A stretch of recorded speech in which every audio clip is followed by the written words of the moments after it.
Hey everyone, welcome to Crypto News Simplified. My name is Ali and today is April 27th, 2022. So I hope everyone has had a great day. Just to jump into it, first off, we have this really doesn't have to do with crypto, but the FCC was asked to block Musk's Twitter deal. So the commissioner said it has no authority to block Elon Musk's purchase of Twitter. And this is from Insider Paper, sorry, at the Insider Paper on Twitter. So they posted a screenshot of the letter, and it's just pretty funny that, Open Markets Institute was asking the FCC, FTC, and DOJ to block Elon Musk's purchase of Twitter. They argue that the transaction poses a direct threat to American democracy and free speech. So it's pretty hilarious. So the FCC thankfully said no, they have no authority to block Elon Musk's purchase of Twitter, and to suggest otherwise is absurd. And they said I would welcome the full FCC making it clear that we will not entertain these types of frivolous arguments. So that's great news. Honestly, I'm curious to see what Elon's going to do with Twitter. I believe he's going to put on the blockchain. He's definitely going to introduce Dogecoin tipping to bring about mass adoption to crypto use, and probably also to bring mass adoption to using to the masses using blockchain and Web 3.0. And I believe, in due time, people won't even realize that they're on blockchain when they're using a website or interacting with a website. And I've seen a lot of theories about what he's going to do. I've also, I know there's been plans in the past to have Twitter be a identity project, where it could be used in place of a passport. Your Twitter account could. I know the American government has talked about it before. So maybe now we'll finally see that. If Twitter is on the blockchain, they could theoretically do identity type, passport type thing, where your Twitter account is your main identity, basically, for online interactions. Kind of like how the Coinbase wallet, if you guys are familiar with the Coinbase DeFi wallet, you have to create a username. Something similar to that, but through Twitter. So I wouldn't like it if that passes, but we'll see. We'll see what he does. But I just found this pretty funny. Up next, we have Edward Snowden played key role in Zcash privacy coins creation. So this is pretty cool. I did not know this. Edward Snowden is an NSA whistleblower. He is a fugitive from the U.S. Because he told everyone what the NSA was doing, how they were harvesting our data and spying on us pretty much. He had to leave the U.S. or else he would be thrown into federal prison. So now he's in Russia or China or somewhere. I'm not quite sure. But yeah, so he helped create Zcash in 2016 using a pseudonym, and I just thought that was pretty cool. I did not know that. Up next, we have Central African Republic adopts Bitcoin as an official currency. So this is the second country to do so, the first being El Salvador. And I believe we're totally going to see a trend of countries adopting Bitcoin as an official currency. And yeah, it's just I feel like it's inevitable, and I believe it's a great move for third world countries, because it gives them a better playing field.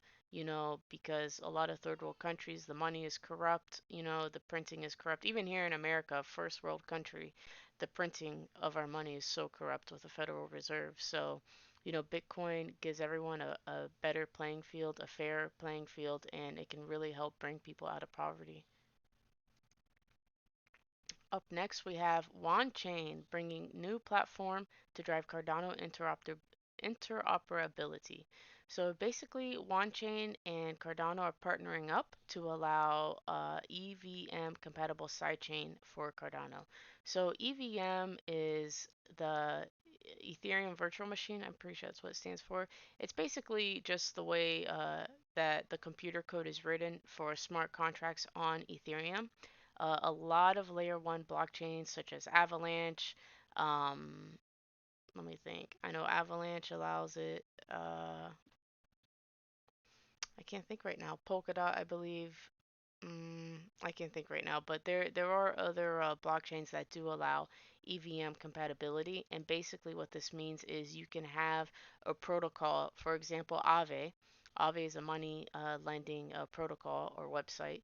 So you can have Aave on, it was built on Ethereum, but now it's also on other chains such as Avalanche or uh, it's coming to the Terra blockchain.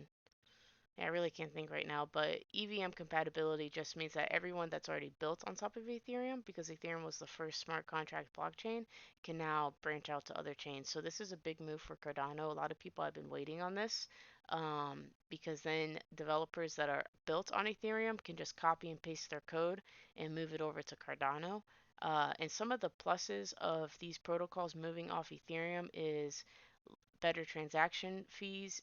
You know, they're not on Ethereum. When you do a transaction, you're paying $20 to $100 in transaction fees based on the congestion of the network, whereas other blockchains have way lower fees even if the network is very congested. Like the most you're paying is 50 to 60 cents per transaction, so it's more affordable.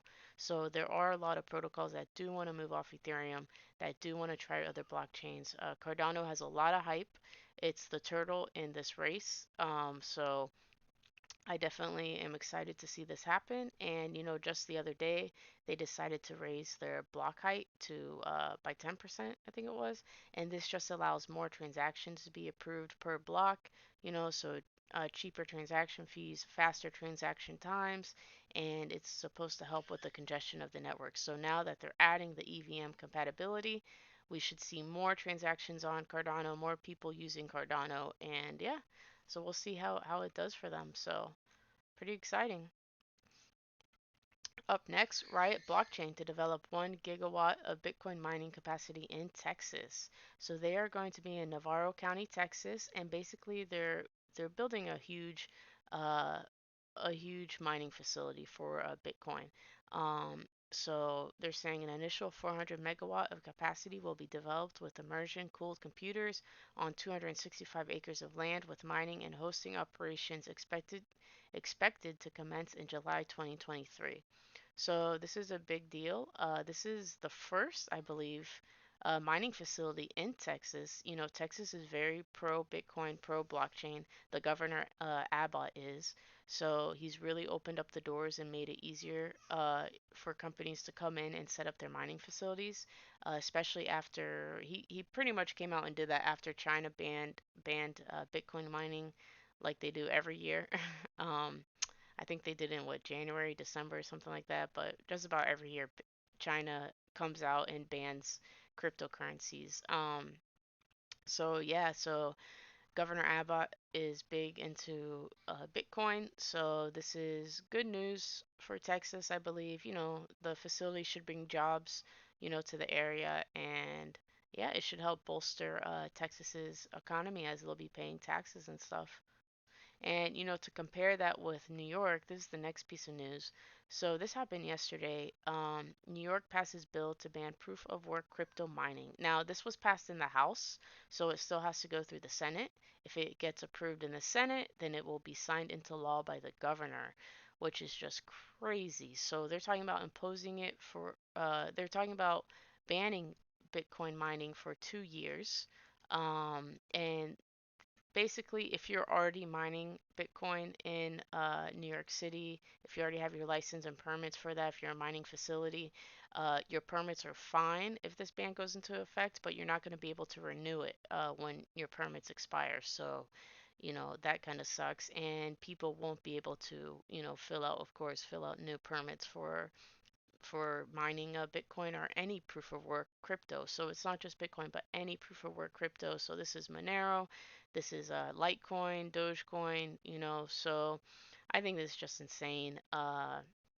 New York is insane to begin with, though. They pass a lot of crazy laws, and this is all in the name of climate change and global warming, but it's a farce. Dryers use more electricity than Bitcoin miners, so why don't we just ban dryers while we're at it and just go back to hanging our clothes up outside, for the good of the environment. So this is just FUD. They hate Bitcoin, and because it's decentralized and they can't control it, so they will do anything in their power to stop it, and they can't. But that's just driving businesses away from New York. Up next, we have Cuba approves cryptocurrency services and requires central bank license. So Cuba, the Cuban central bank is opening up to cryptocurrencies, and it's going to start allowing uh, I guess I'm not sure how Cuban bank works, but it's going to be allowing issuing regulations on Tuesday for virtual asset service providers. So I'm not sure if it'll allow their citizens to buy cryptocurrency or just allow the businesses.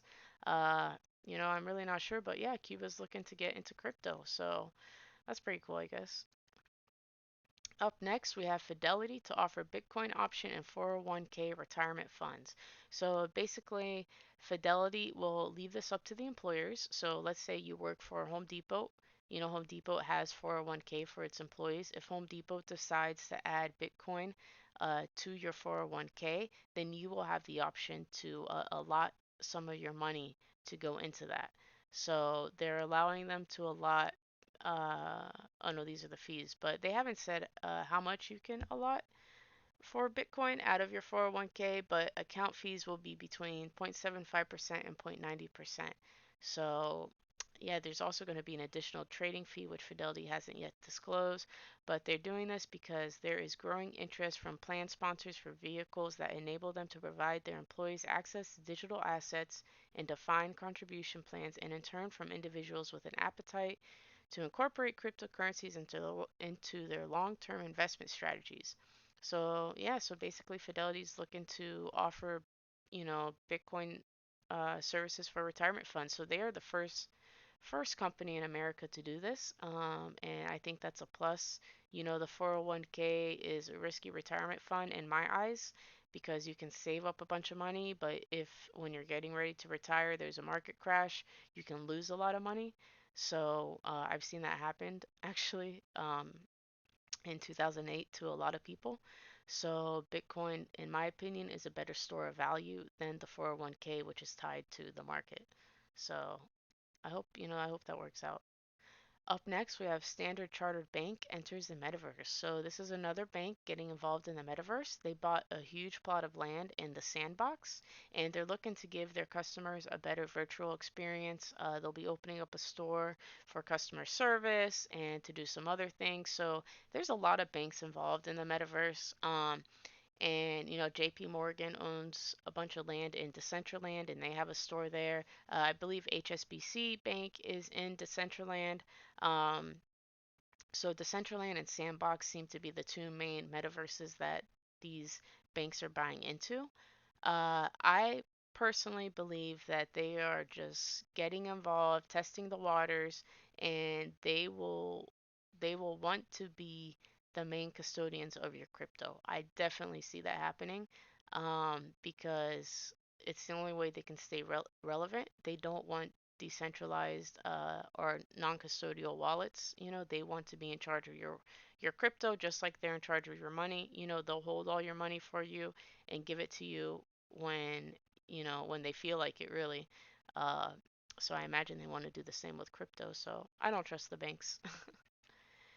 Up next, rumors hit the news wires of Liverpool FC eyeing a crypto sponsor. So Liverpool FC is a soccer team out in Europe, in Liverpool, and there's talks that they are going to have a 71 million pound uh, deal with a cryptocurrency company. They haven't said who it is.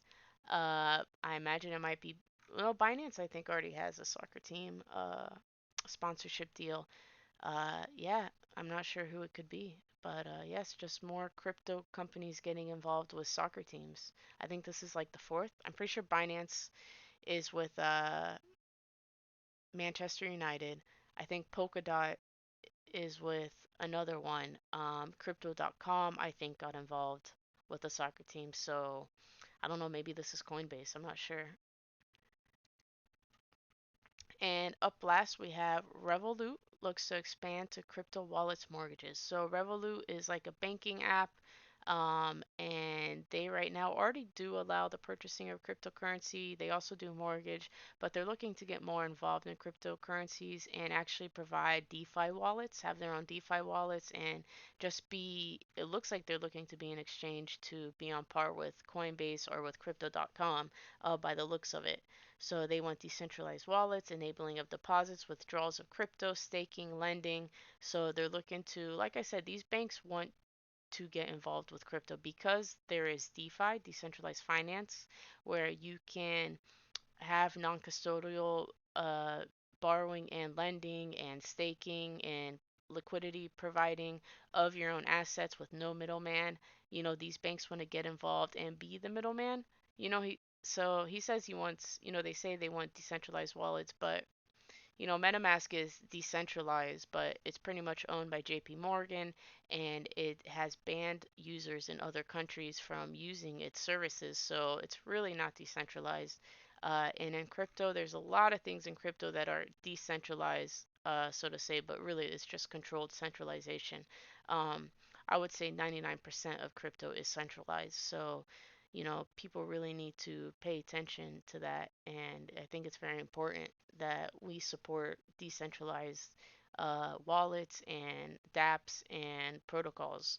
So, yeah, that's basically it for tonight. Just quick run through the news. I hope you all had a great day. Please like, share, subscribe, and let me know how you liked it. Thank you.